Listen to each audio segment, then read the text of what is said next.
The need for Nigerian politicians to desist from heating up the system through frivolous and unsubstantiated allegations and criticism aimed at distracting the President Bola Ahmed Tinubu's government on reforming Nigeria for the good of the citizen has been brought to the fore.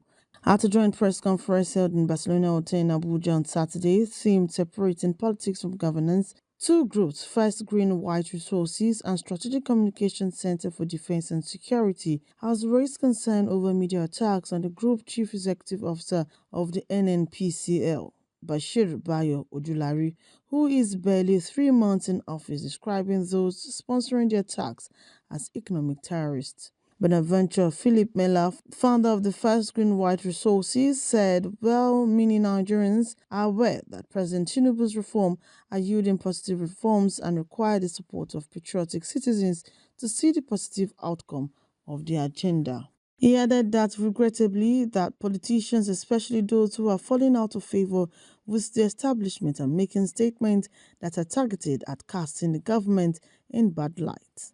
All come to the consensus that opposition is a necessary force to strengthen democratic governance.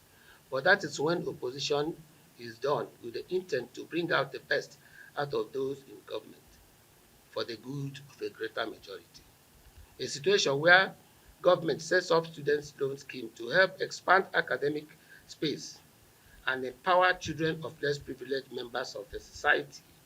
And then somebody will come and describe it as jamboree, that the money is a jamboree. This is not patriotic opposition. It is also a pitiable vomit to say that rewarding victorious falcons with cash, houses, and national honor is eye service on the part of the government.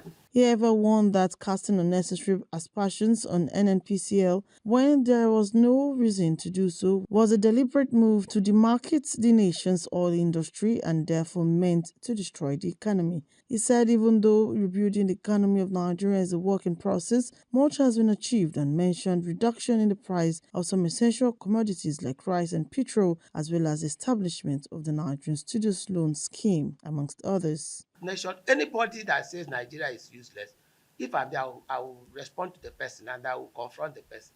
If you are saying Nigeria is useless and I'm a Nigerian, you are insulting me, you are insulting my children. If you have another country abroad, me, I don't have any other country. This is my country and I'm proud of Nigeria. I know that even as we are sitting down, one way or the other, there is none of us that has not contributed to the present state of Nigeria. On his part, Yashim Luka, Director Publicity Strategic Communications Center for Defense and Security, called on politicians to stop overeating the system and allow the government to function while also praising President Tinubu for his achievements so far. He said it is too early in the day of politicians overshadow the focus of Nigerians in the 2027 election rather than suggesting ways to better the economy through constructive criticism. It is rather unfortunate, to put mildly, for someone who has served the nation as a governor, as a senator, as a minister, or whatever, to come to the public and say that Nigeria as a nation would collapse soon, or that there is no hope for the people, just to undermine the system and heat up the system unnecessarily in order to advance personal interests, in the process gain political mileage at the detriment of the Nigerian people. For us, the convergence of 2027 is rather too early and therefore becoming a source of serious distraction. The Evers threw their weight behind the idea that the new management of NNPCL is just 100 days in office and should be allowed to work. The federal government, they advised, should therefore take decisive action to stop the shenanigans against such a strategic institution. We also support the idea that the new management of NNPCL is just 100 years in office and should be allowed to, sorry, 100 days in office and should be allowed to work.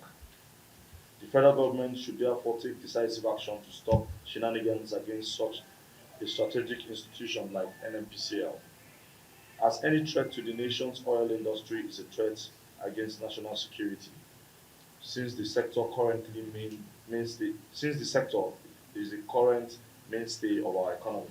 Oluwatoyin Yusuf, TTV News, Abuja.